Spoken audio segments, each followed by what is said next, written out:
Welcome back, everyone. And I mean everyone, including including the always amazing, always enthusiastic Michelle Walker.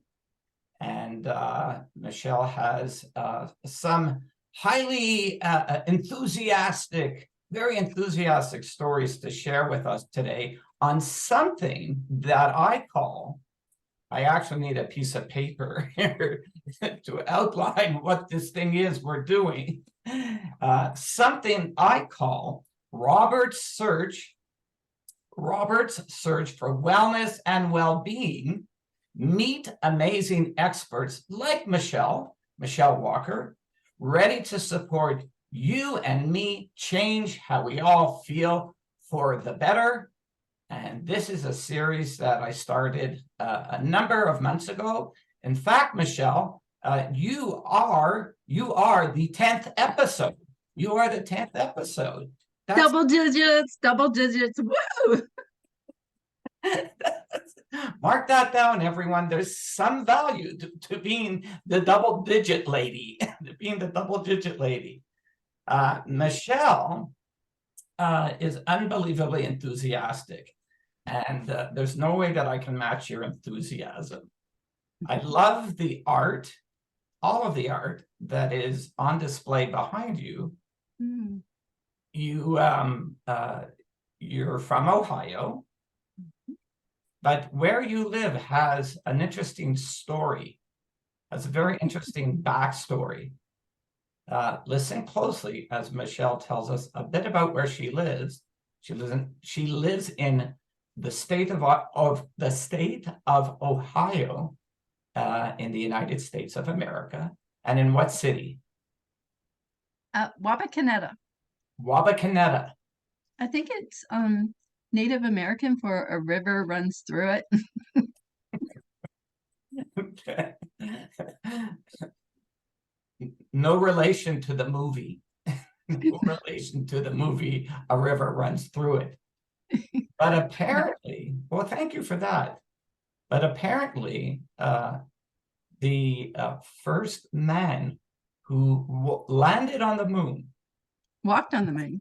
My apologies, the first human being to walk on the moon, a gentleman by the name of Neil Armstrong. You're living in his birthplace, the city or the town that is his birthplace. Yes.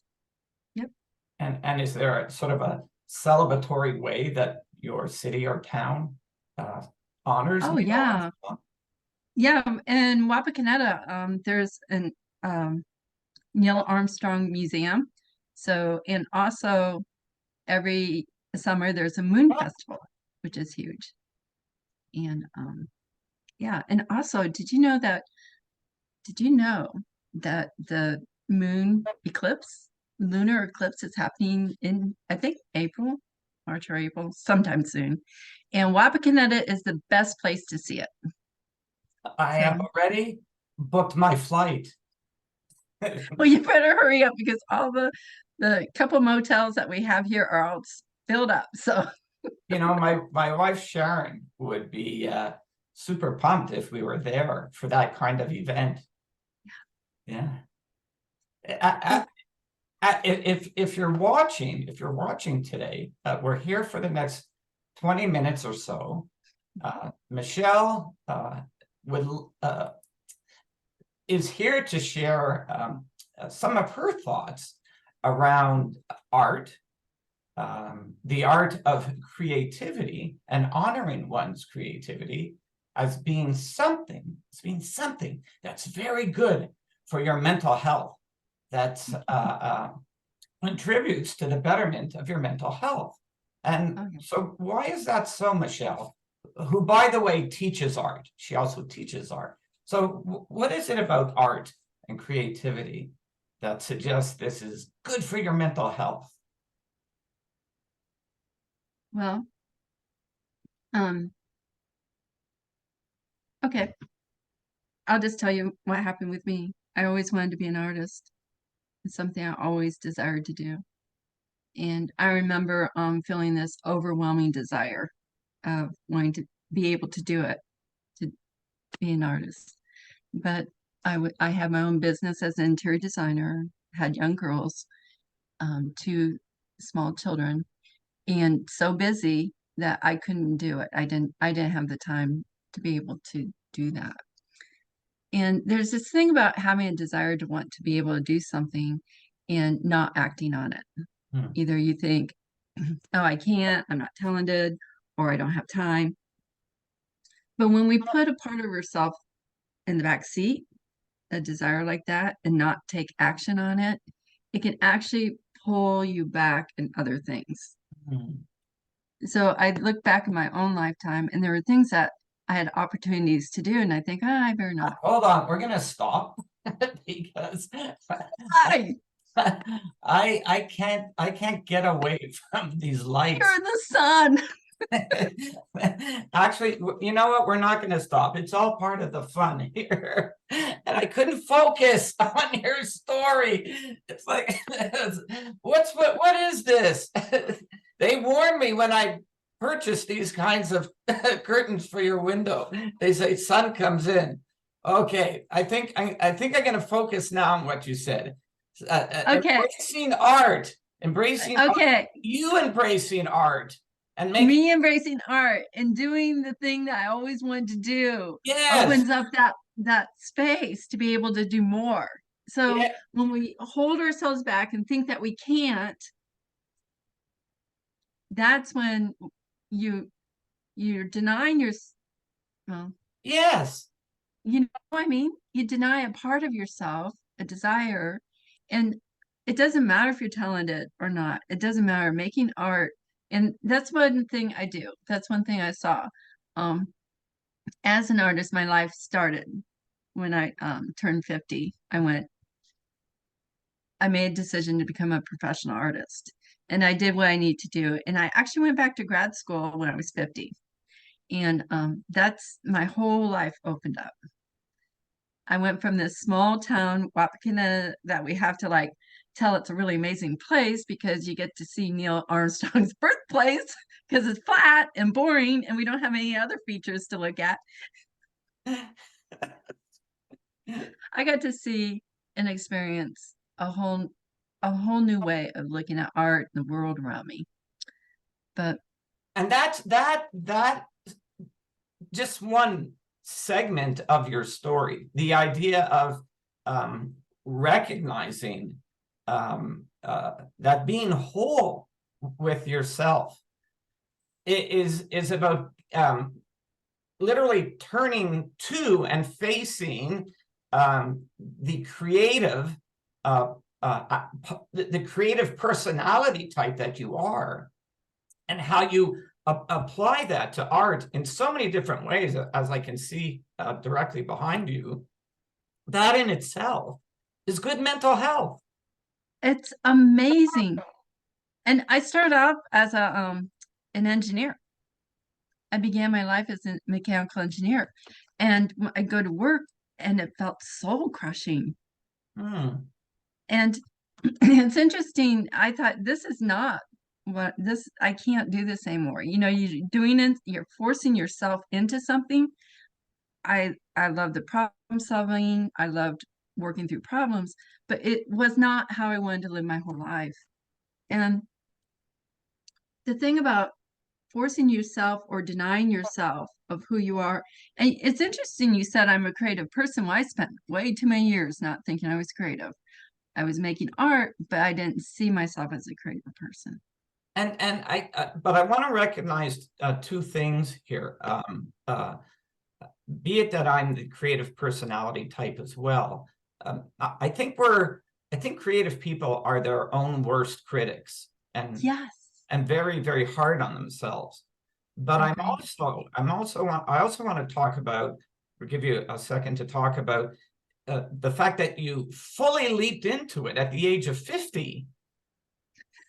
Did you wake up on that birthday and say, enough is enough? I'm going to fully lean into it now that I'm 50. Or what? No. No? Do Did it you want to know what happened? I wish we could say that. Okay. Here I was living in this house in Wapakoneta, Ohio. We just lost both our dogs. They were geriatric and they both died in April. Both my daughters moved out to go to college in May. Mark was getting ready to work his took on this huge new project at work, so he's going to be working 24/7. Hmm. And Mark looked at me and said, "Michelle, you got to do something or you're going to get bored." So it was really art or running or something. Sitting here doing nothing. And it was reconnecting with your best friend who goes by the name of Art. Yeah. Art. Yeah. Fulfilled self-prophecy, that desire early on that I really want to do something. I thought, okay, I want to commit and do art. I want to fully experience that. And literally that's when our life turned, I mean, it just made everything in my relationship, friendships. I've just experienced my best friends, my worst enemies. I mean, it's just amazing. Well, once at that time when you began the journey of giving full attention to art, how could that experience not influence your relationship with your husband, Mark? How could it not influence the relationship with your family and friends? Because as you're changing, thus your relationships with people will change. Yeah. Yeah. So And yeah, and a lot of it is that internal. It's interesting, even with when I teach drawing, and now I'm working with women entrepreneurs and creating their own business. And you know, when you're in the act of creating, it doesn't matter what you're doing. The thing, it can be, no, I didn't want to say that. The thing about creation and making, when you're creating a drawing, you've got a piece of paper and a pencil. And everything that you fear or struggle with in creating a business online, a lot of moving parts. You face the exact same stuff with a piece of paper and a pencil. The same fears, the same stuff happens. And when you can take it down to that one thing, you're simplifying it. Because doing stuff online, you got all these moving pieces of parts and you're on Facebook. Well, when you can simplify it down to two little objects, you really have it's like a triad, right? There's you, pencil, and a paper, and you're creating something. And it's really easy to get to know and understand what's blocking you, what's keeping you up at night, what's stopping you from getting visible. All those things are happening right here. And it's easier to understand what's going on. well, it's the term life skill. Yeah. Yeah, you're elevating, or not so much elevating. You're improving on your life skills. Yeah, you're focusing in. Yeah, yeah, and For me, I always wanted to sing. I always wanted to be Pat Benatar in those cute little outfits and on the stage and really full and bold. When Mark and I took voice lessons, something I always wanted to do, we took voice lessons because I thought you had to be talented. I didn't think I could do that. I wasn't born with it. All the things I hear about being an artist, I experienced it, understood how to use my tools, my voice, and I could sing. First day, we're like, we can do this. And it felt like we were 5 again. We were excited. And I see that with my students who don't think they can draw. If you can write your name, if you can write a sentence, you can draw. and You're just not taught how to use your tools. sorry to interrupt again. Uh, when I hear that, you're also giving permission for people to play. Yes. Yeah. And celebrate. Regardless. Celebrate every stage of the process of learning. When I learned how to play piano, I thought, I'm gonna love every step of it. Even when I was playing the song the first time with both hands, my foot, playing it for Mark, I go, "What song did I play?" He goes, "I don't know. It was a hokey pokey." And I didn't care that he didn't understand because I could celebrate where I was at in that moment of learning. Isn't that life? Isn't that mental health is to celebrate where you are now? Because wherever you're at now, you're better than where you were then. And if you're watching this awesome conversation between Michelle and myself, Michelle Walker and myself, who, by the way, I'm Robert Mandelson. I forgot to introduce myself, the creator and facilitator of Powerful Play Experiences, positive workplace mental health for teams. Michelle, if you haven't written down what Michelle just shared with you, and she's going to share it again, you said it's good for the mental health because it's taking you to where you can be, which is ultimately a little bit better than where you were. Yes.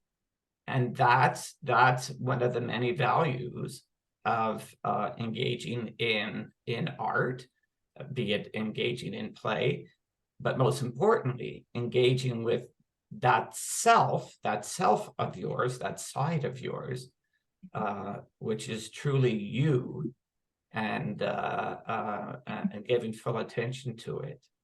You're awesome. Loving where you are now. Yeah. Tell me about the art that's behind you. So this is a new style. This is me playing.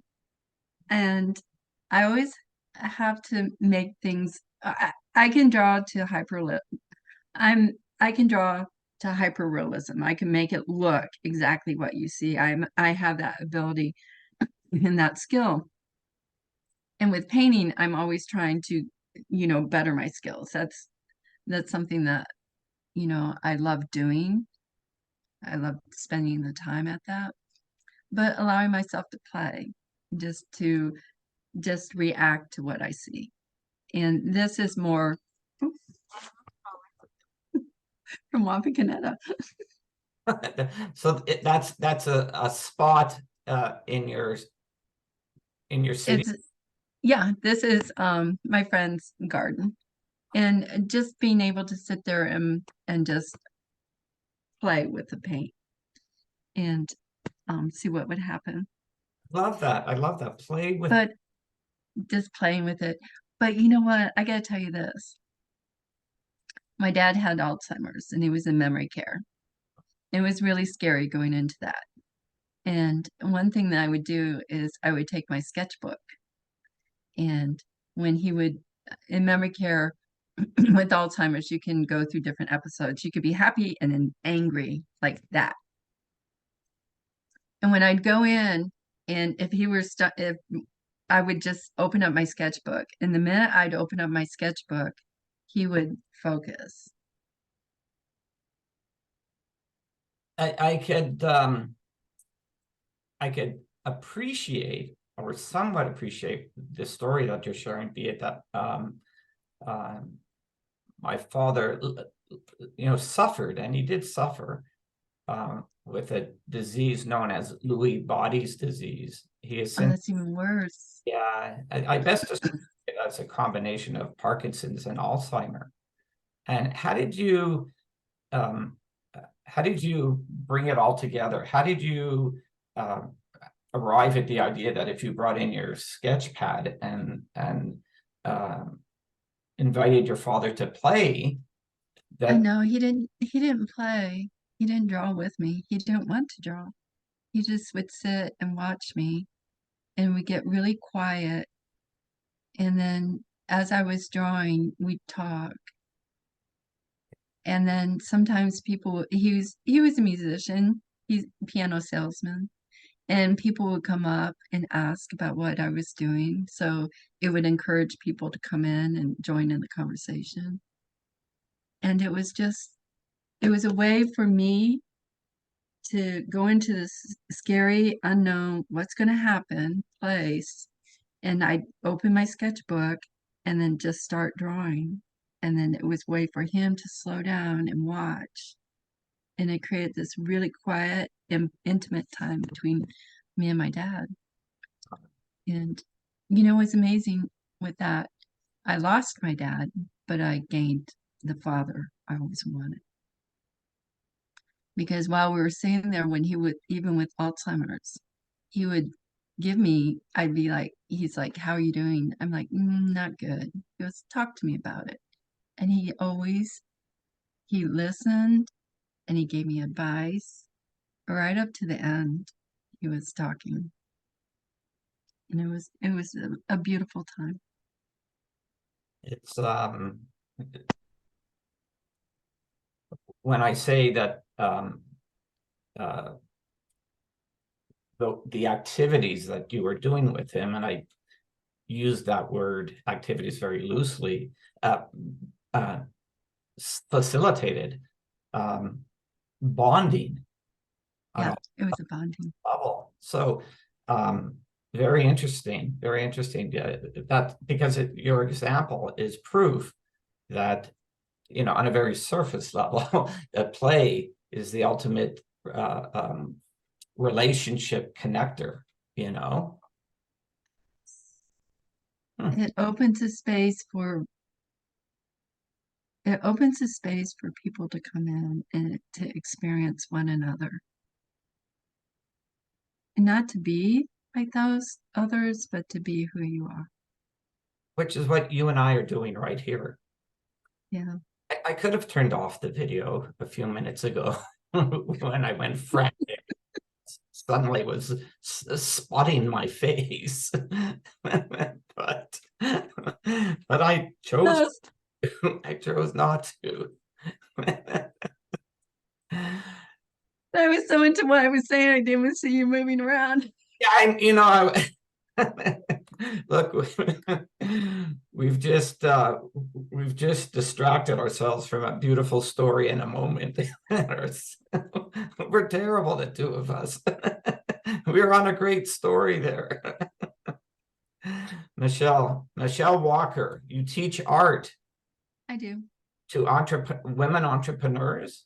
Women, two ways. One, to women who've always wanted to learn how to draw, or they want to make art that they can hang on the wall. And the women entrepreneurs, they aren't interested in art at all. A lot of them are. But so I have to be careful not to say that, well, I'm an art teacher, because when I teach creativity, I use a little bit of drawing, but not much. It's more on the problem solving, thinking, opening and expanding the way you think and see, and using drawing as a tool, just as a tool to help you focus your mind into this place to allow it to come out, to allow that creativity to come out.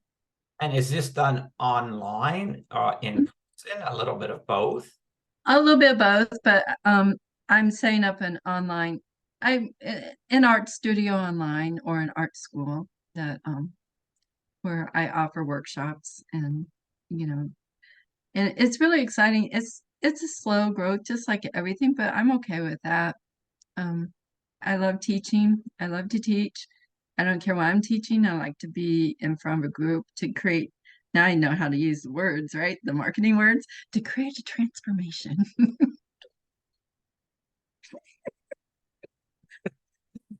It's like walking on the moon for the first time, right? Apparently, you know all about, because you're living in the birthplace of the first human to walk the moon, Neil Armstrong. Exactly. If people wanted to reach out to you, is that okay? And Yeah, if they're interested, how do they find you? it's funny because as an artist, I hide.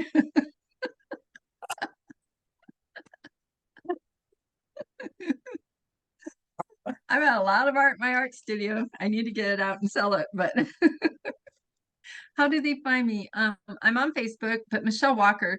I was in Los Angeles and there were 16 Michelle Walkers in the airport at the same time. 16. The nerve of those people. It's only one. And so if I was to go to Facebook, how do I find the Michelle Walker, you? Well, I have a group, Making Art You Love Sisterhood. Okay, so say that a little bit slower. Making Art, I call it May Love. Making Art You Love Sisterhood. Making Art You Love Sisterhood. Mm-hmm. And people can find that on Facebook. On Facebook. If you're interested in drawing or painting or art, I do Saturday morning live demos, and it's just a fun, happy place to be. I did. I'm sorry, I did not know that. I would love to attend a Saturday morning. Lovely place to be. I would be the first brotherhood in the sisterhood. Well, Mark's there, so you'll be the second. I could live with that. Michelle? You'd be okay with that. And then I do have a group. If you're an online business, it's called Creativity for Women Entrepreneurs. You can find me there. On Facebook. On Facebook. Mm-hmm. Creativity for Women Entrepreneurs. But I'm thinking about changing the name. So we'll have to bring you back for another conversation. This is the first of 2 conversations with Michelle. Part 1, part 2 is coming up. I've been in, when I was in college at Purdue University, I watched one of the first women engineers. She was talking about her life, and she did so many different things. And I was like, I want to be like that. I don't want to just do one thing. I want to do a ton of things.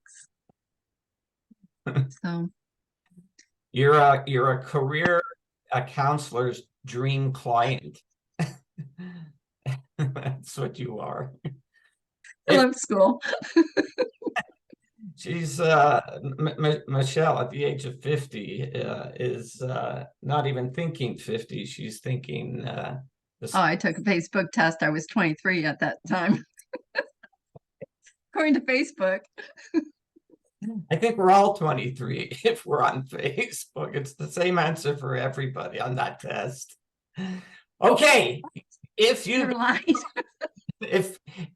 been watching this very upbeat, positive, off the cuff conversation with my new dear friend Michelle Walker, Michelle Walker, as part of Robert's search for wellness and well-being. Meet amazing experts like Michelle, ready to support you and me change how we all feel for the better.